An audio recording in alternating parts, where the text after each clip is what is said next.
د مسلمان په دې عادتو په دې خویو باندې شیطان ډېر زیات خفه کیږي، ډېر زور شیطان ته ورکوي، ډېر تکلیف شیطان ته رسوي.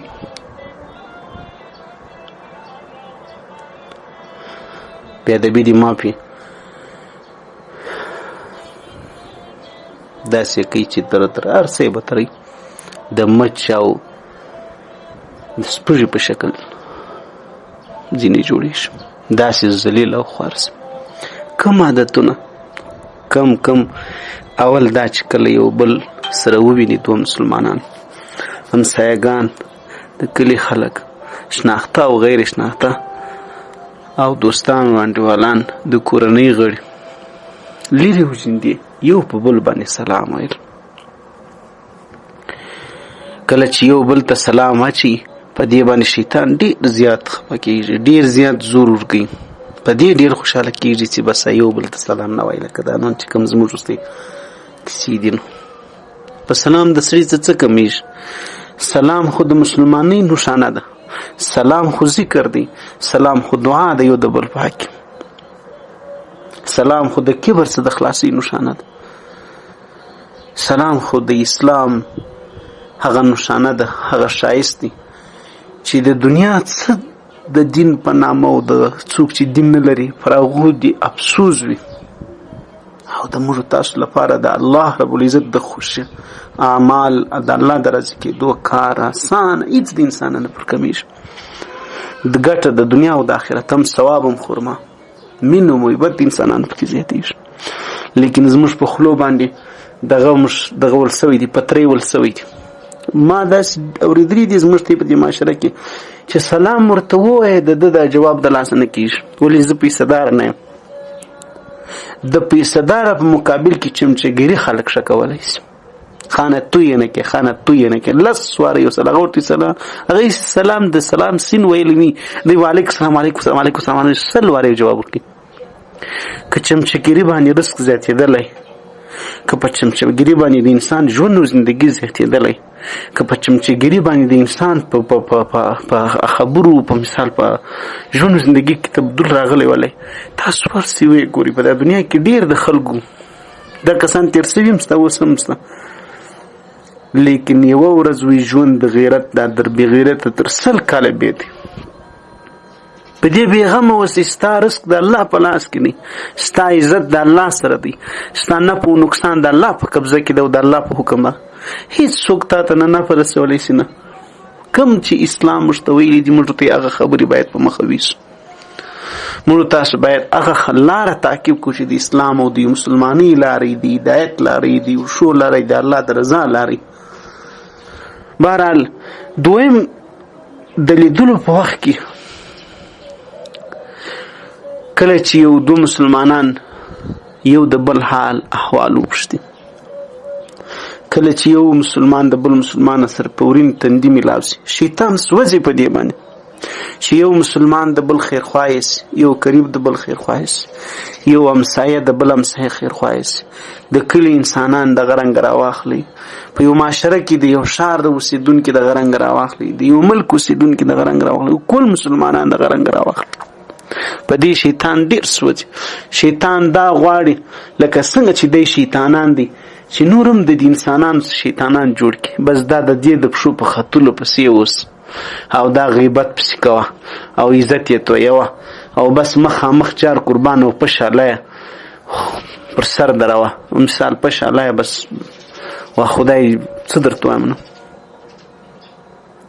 عزیزانو، ملګرو، درنو دوستانو، شیطان دا غواړي چې خاوند او ښځه لا هم نه سره جوړ، نو په دنیا کې به نور بیا د چا په مینو محبت باندې شیطان راضي واوسي چې د دې چې کم مینو محبت د دې هغه تعلقات خراب کړي. شیطان هغه بچی په خپلو شیطانانو کې پر سر باندې مچي انعام ورکوي چې تا ډېر ښه کار کړی دی، نو به د کلي د انسانانو در مابینځ مینو محبت چېرته پرېږدي او چېرته به برداشت کړي، د همسایګانو در مابینځ، د ورونو در مابینځ.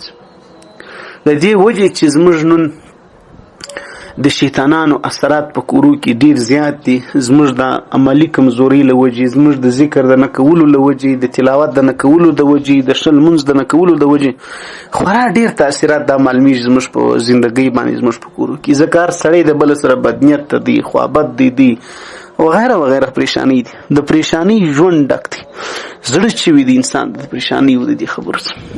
مسلمان وګوره ټینشن وګوره، مسلمان وګوره مصیبت او داسې تکلیف او د غم وګوره. خو نن موږ هر یو د غم دومره ډک یو لکه سړی بستره پټاو شو. خلکو باندې د زړه د وریو له عملې راځي په دې وجه باندې. بهرحال دریم کار هغه دا دی چې شیطان ډیر زیات په خفه کېږي، ډیر زیات ځینې پریشانه کېږي او په ذلیله کېږي، کښنۍ په کېږي چې کله انسان د کار نیت وکړي یا اراده وکړي یا زه ووایي چې زه به دا کار کوم، نو چې انشاءالله ورسره ووایي د خانه خرابېږي او برعکس په دې باندې بیا الله په خوشحاله کېږي. دا رزیل، دا شیطان، دا کم نصیبه، دا د الله په مقابل کې ځان تا د ځان طرف ته رابولي. الله رب العزت تاسو د خیر طرف ته رابولم، د جنت طرف ته رابولم. شیطان هغه د علاقه تو کلی ته ورکاږي د ځان سره، جانم ته دې ورسره بیایي. والله که خدای خبر دی چې اوسدار چا خبره مني او تاسو خپل کار دی بیا نو سوچ مازه ته په دې خبرو کې وکړي چې هر کار انسان کوي. قرآن کې الله خپل حبیب ته فرمایي چې دی مه وایه چې زه دا کار به سبا کوم، بلکې داسې وایه چې د الله خوښ وي. انشاءالله پکې وایه د انشاءالله ډیر زیات برکات دي. که بني اسرائیلو په غوا کې نه وی ویلي چې انشاءالله موږ به دا کار کوو چې د الله خوښه سي، غوا به در قیامت نه وی اعلان کړي. نبی علیه الصلاۃ والسلام څه پوښتنه وسره سلام برکت ثواب جواب درکم په سبانه 15 شپې وحی نه راځي. هغه د وحی اول سر چې بیا را لیدا و چې د موای چې سبب ز تاسو ته جواب درکوم. دا وایي چې د الله خوښه ول ان شاء الله هر څه په دې دنیا کې د الله په خوښه باندې تر سره کیږي. موږ د الله بندگان یو، د ټول د الله مخلوقات دي. په دې دنیا کې د هغه څه چلیږي چې د الله خوښي، چې د الله نه خوښه هیڅ نه سر رسیږي، نه د عزت کیږي، نه په عزت من کیږي، هیڅ نه کیږي. تعلق د الله سره جوړ ساته، خاطر د الله کوه. دریم څلورم له ګناه نه وروسته توبه. د ګناه څخه وروسته توبه دا واجب ده په انسان باندې، لازمه ده. د دې ګناه د کولو د مثال دی لکه سړی د یو چا کور ته ولاړ سي، د یو کمپنۍ ته ولاړ سي، یو جومات او مسجد له مثال یو مدرسې له یا یو قریب کره ولاړ سي، دغه په کوټه کې یو شی ورمات کی. نو بهتره دی چې سړی دا وایي چې بخښه غواړم په خطا کې دا کار ما څه وسو، که به دی چې خود بیا هم دی کوم په کار څه ده. دې کائنات مالک ډیر زورور دی، ډیر غیرتی ذات دی، هغه ډیر رحم کوونکی ذات دی، هغه ډیر مهرباني په موږ کړې دي، هغه موږ ډیر نازولي. مقابل دا نه دی په کار چې خود نو بیا به کوم نو څه دي چې مې ومیکل. مقابل دا په کار دی چې لا ستا دومره احسانونه چې زه شمار نه سم ادا کولی، شکر یې نه سم کښلی، خدای غلطي رانه وسوه. و دې توبې ته شیطان موږ پرېږدي چې الهی عاجزه یم، غلطي راڅه وسوه، الهی زه به بیا نه کوم. فقلت استغفروا ربكم انه كان غفارا يرسل السماء عليكم مدرارا وتوبوا الى الله توبة نصوحا يا ايها الذين اسرفوا على انفسكم لا تقنطوا من رحمة الله. فځان چې دې ظلم وکړي د الله رحمت منه امید کېږي، تکبر مغه اختیار او شیطان چې کله بدی وکړه نو کړي څه دي بیا وګور. د دنیا په بنسټ او بنیاد کې دا سبق مشتت ملاب شوی دی. پنځم کله چې د نبی علیه الصلاۃ والسلام بارک نوم واخیستل سي، درود شریف ویل صلی الله علیه وسلم ویل، شیطان ډیر خرابي، ډیر خانه ور خرابي. دا د هدایت لمرولو رسول الله مبارک هغه تعلیم مشترا وړي دی، هغه موږ د کور په حوالو باندې څه پوهیږي، د خدای د رضا او د ناراضي خبره څه نه، د دې مقصد موږ ته څه پته لګېدل انسان ته چې ته د خدای د چ لپاره پیدا کړې. نو هر هغه لار د در جنت او در کامیابی او د خدای د رضا پورې د رسېدلو پورې هغه نبی علیه الصلوة والسلام موږ ته راښود. د رسول الله مبارک ډېر لوی احسان دی په موږ تاسو باندې.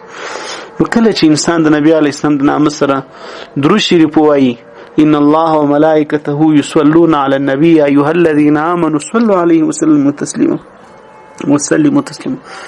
نو دلته په دې باندې شیطان ډېر زیات خرابېږي. او شپږم د هر کار او جایز او د شان والا کار چې غواړي چې په برکت سي او د الله مدد در سره ملګری سي نو په بسم الله ویلو باندې دی ډېر خرابېږي. د خدای په نامه په شروع کولو باندې دی ډېر خرابېږي، ډېر د کاره په وځي. عزیزانو شیطان د مخ تور سي. ان الشیطان لکم عدو مبین فاتخذوه عدوا.